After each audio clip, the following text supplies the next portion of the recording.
Assalamu alaikum. Bir 10 çaқты күн мурда калкансымал без тууралуу алгачкы видеону чыгарган элем. Бул экинчиси болмокчу. Бүгүн диффузно-токсический зоб кыргызча которулушун мен таап албадым. Орусча ушундай аталат. Жана дагы муну базидовый болезнь Грейвса деп айтышат. Анткени ал атактуу адамдар ушул ооруну биринчи аныкташкан жана бир убакта аныктаган үчүн экөө тең эки аймакта экөөнүн тең атын ушул ооруга берип кое берген. Диффузный токсический зоб деген бул сиздин калкан сымал безиңиздин чоңоюусу. Ошону биз ушундай айтып коебуз. Бул аутоиммунный болезнь деп айтылат. Аутоиммунный дегени бул организмдин өзүн өзү жеп же болбосо өзүнө өзү каршы чыгуу деген мааниде которулат. Же болбосо башка сырттан келген зыяндуу нерселерди жок кыла турган иммунитеттин клеткалары ошол өзүбүздүн клеткаларды жок кылганга киришет. Ушуну аутоиммунный болезнь деп коебуз. Жана бул дагы ошол катарга кирет. Көпчүлүк аутоиммундук ооруларда ошол көп органдар жабыркайт, бирок мында токсический зобдо тескерисинче органдардын иштөөсүнө оң таасир этип, аларга көбүрөөк күч берип турат. Бирок нормадан ашып кеткендиктен зыяндуу болуп калат. Ошондуктан анын көлөмүн азайтуу керек. Бөлүп чыккан гормондун көлөмүн.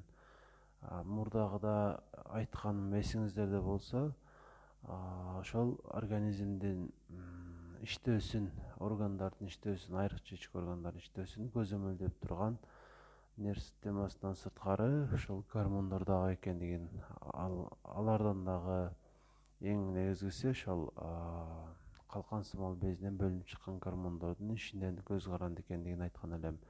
Калкан сымал бези Т3, Т4 деген гормондорду, триодтиронин, тетраодтиронин деген гормондорду бөлүп чыгарат. Алар ошол организмдеги бардык процесстерге катышат жана ал нормадан аз болсо дагы, нормадан көп болсо дагы зыяндуу болуп, ошол биздин организмдеги зат алмашуу процесстеринин начарлашына шарт түзөт. Бул учурда, азыркы учурда бизде токсический зобдо ал гормондор көп бөлүнүп чыгып атат. Демек, мында дагы өзүнүнчө зыяндуу таасирлер болбой койбойт.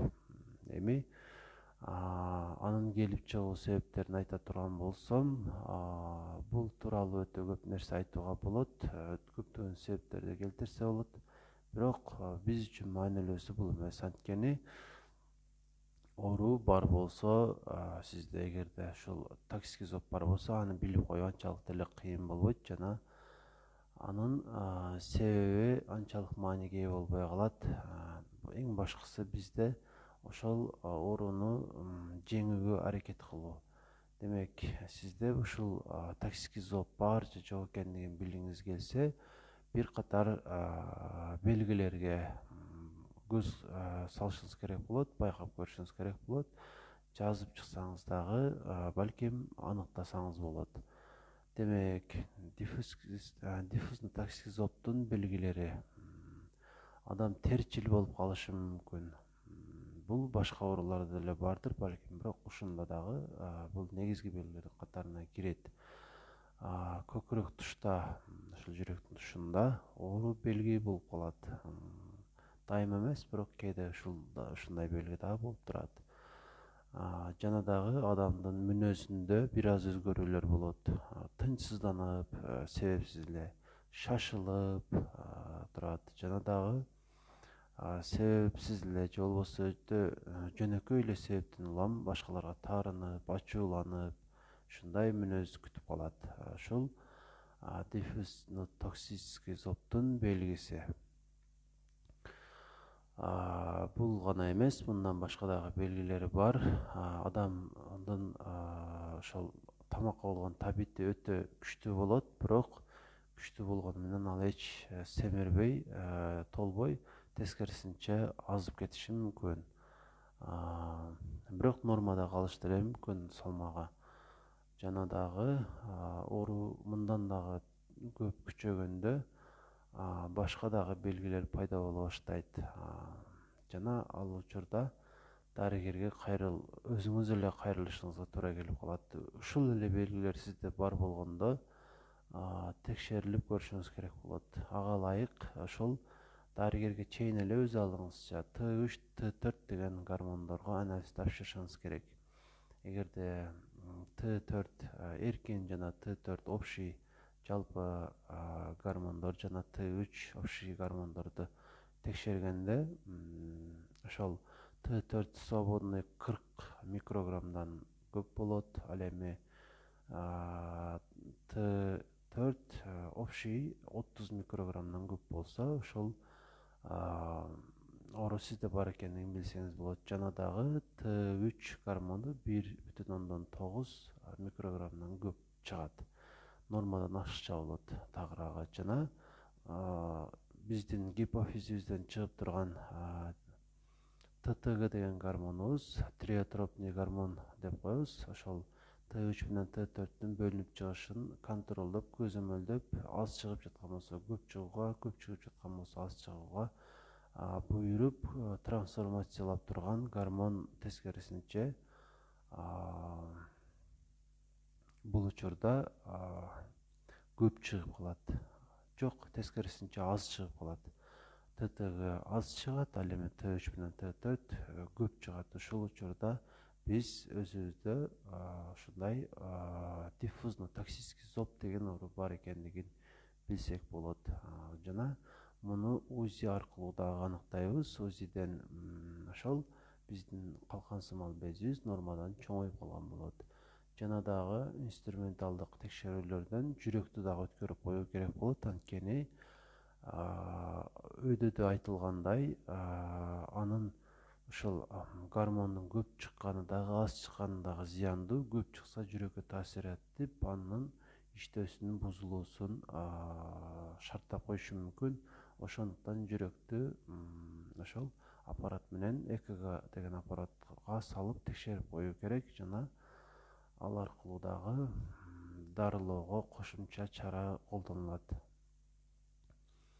Эми дарылоого келе турган болсок, дарылоо албетте дары дармек менен жүргүзүлөт. Диета аркылуу же башка жолдор менен муну жеңүү кыйын. Эң негизги таблетка бул ошол гормондун аз бөлүнүп чыгышын шарттай турган мерказолил же болбосо тиразол деген таблетка болуш керек.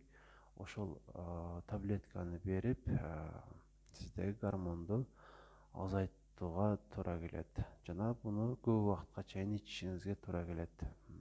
Анын дозасы ошол дарыгердин сунушу менен керектүү доза сунушталат. Жана күнүнө канча маал ичишиңиз керектиги дагы сунушталат.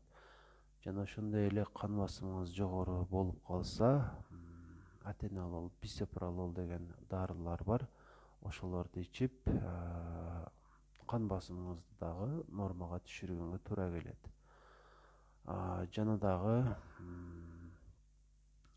эгерде 1 жыл, 1,5 жылдан кийин, 18 айдан кийин дагы ошол дарыгер сунуштаган дарыны өзгүлтүксүз ичкениңизге карабай, сизде өзгөрүү болбосо, гормондор көп чыга берсе, жана дагы калкан сымал безиңиз чоңоюп баратса, бул учурда хирургиялык жол менен ошол чоңоюп аткан ошол безди бир аз кесип коюуга туура келет. Бул эң акыркы чара. Бирок ага чейин консервативдик жол менен дарылоого аракет кыла берүү керек. Жана операциядан кийин өмүр бою гормон ичип жашашына туура келип калат пациенттин. Ошондуктан эгерде сизде ушундай диагноз бар болсо, сөзсүз түрдө аны жакшы дарыгерге жолугуп, андан керектүү болгон сунуштарды алып, баарын так аткарганы аракет кылышыңыз керек. Клиникалык белгилери тууралуу айтып атканда бир нерсени унутта калтырыпмын. Ошол диффузно токсик зобтун тилим дагы буулуп жакшы сүйлөй албай калдым.